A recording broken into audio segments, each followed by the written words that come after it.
Hey guys, it's me once again. Today,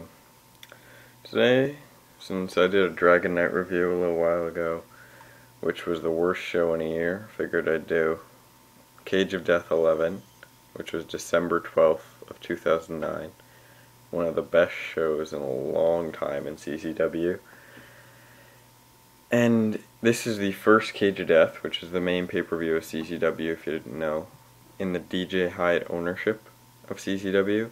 And he really worked hard to try and make this a memorable event, because he knew he really had to impress here, and he did. The first match was Thumbtack Jack versus Nick Gage in a no-rope barbed wire match for the Ultraviolent Underground Championship. Before I start, I mean, it seems kind of weird that this is the first match on the card, but it makes sense, because if you don't know, last year at Cage of Death, the cage took so long to set up, most of the fans left. So they already have this set up, all the barbed wire ropes, so the fans just come in and it's ready. But they still gotta put the regular ropes back on later and set up the cage later in the night. But anyway, it was a really good match. I mean, for an Ultraviolent match, Thumbtack Jack is known for still being able to do a lot of good wrestling moves. But it still was really bloody and violent. It still had that wrestling aspect to it, which made it really good. Thumbtack Jack pulls out the victory. They do give it some good time too. It's a good 20-minute match. 3.5 out of 5. After the match, JC Bailey comes out with Billy Graham. He's just returned because he just got released from prison. And rip JC Bailey, who died yesterday, the day I'm filming this. I don't know when I'll get it up on YouTube, but anyway. But yeah, like I said, 3.5 out of 5. Good match. This is like the last Ultraviolent Underground Championship match, though, because he loses it in Germany. They haven't gotten the title back yet. But anyway, next match, DJ Hyde versus Nate Hatred. DJ just comes out to make a few announcements, and then Hatred comes out. Their match was scheduled for later on, but they start brawling. It's not a great match, not a lot happens, but it's basically just to get the fans pumped for the rest of the card. You know, DJ Hyde and Nate Hatred wrestle through the crowd. They go up onto the bleachers.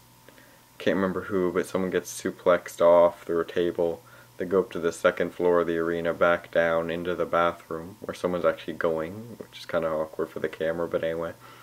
And then they finally get back to the ring. For some reason, Joe Gacy comes out and attacks DJ Hyde, but DJ Hyde ends up winning anyway. 1.5 out of 5. Like I said, not a lot happened. Next match was a 4 corners tag team match. The winners would get a shot at the tag team titles later in the night. BLKOUT versus Team Macktion versus the Naptown Dragons versus Bandido and Azriael. It is a good match. There's a lot of, you know, fast-paced action, just different members going in and back and forth. But about halfway through the match, Sabian goes to spring off the ropes and breaks the middle rope. So they can't really do a lot of moves, you know, involving the ropes or off the top. So it goes from like the outside of the ring or right in the middle, which does ruin it, but it's still a really interesting match to see because it is 8 of the best high flyers in the company. BLKOUT end up pulling out the victory, pinning OMG.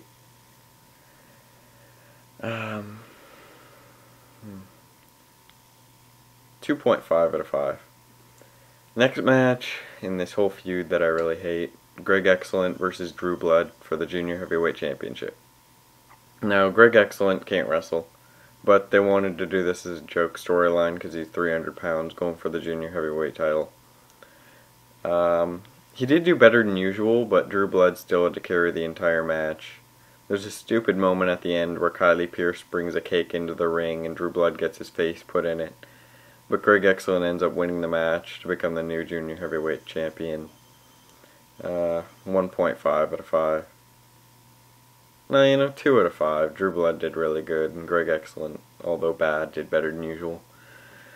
Next match was a really good match. It was one of the highlights of the card. John Moxley versus Eddie Kingston versus B-Boy versus Ego Fantastico. The winner would get a world title shot at the 11th anniversary show in February. Like I said, it was a really good match. They really try and highlight all the aspects because it's 4 really different styles of wrestling in this match. So they usually try to highlight it by only having 2 guys in the ring. They really go at it. They get someone else to attack in, bring that in. It's a really highlighted match. It's a great match. They give it some decent time, 15-20 minutes. And it even has some, you know, hardcore aspects that go into the crowd, a few chairs, the rail.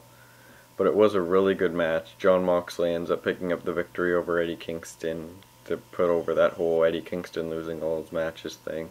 I hate that, but anyway. I usually wouldn't give this ranking to anything but a one-on-one match, but they really impressed, 4 out of 5. The only odd thing is Moxley wins the match to go on to February's show for the title, but B-Boy ends up getting a shot at High Stakes in January, kind of ruining the purpose of the match, but anyway. Next match was the Best Around versus BLKOUT, who won this match earlier in the night for the Tag Team Championships. It was a good match because these guys do really know each other well, but I don't like these kind of matches where someone wrestles twice in one night because you kind of know that they're probably not going to win. Unless they're like, you know, John Cena, Superman, win all their matches kind of guy. But it still is a really good match, a lot of moments. The only stupid thing is, the Best Around bring the rail up close to the ring and set a ladder between the ring and the rail. Sabian goes to jump over the top rope to hit both of them, overshoots it by a lot, ends up hitting the end of the ladder, and him and the ladder go into the first 2 rows of the crowd. Oh, that's a lawsuit chant starts up.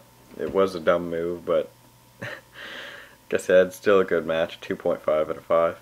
Next match, another great match, Drake Younger versus Devon Moore.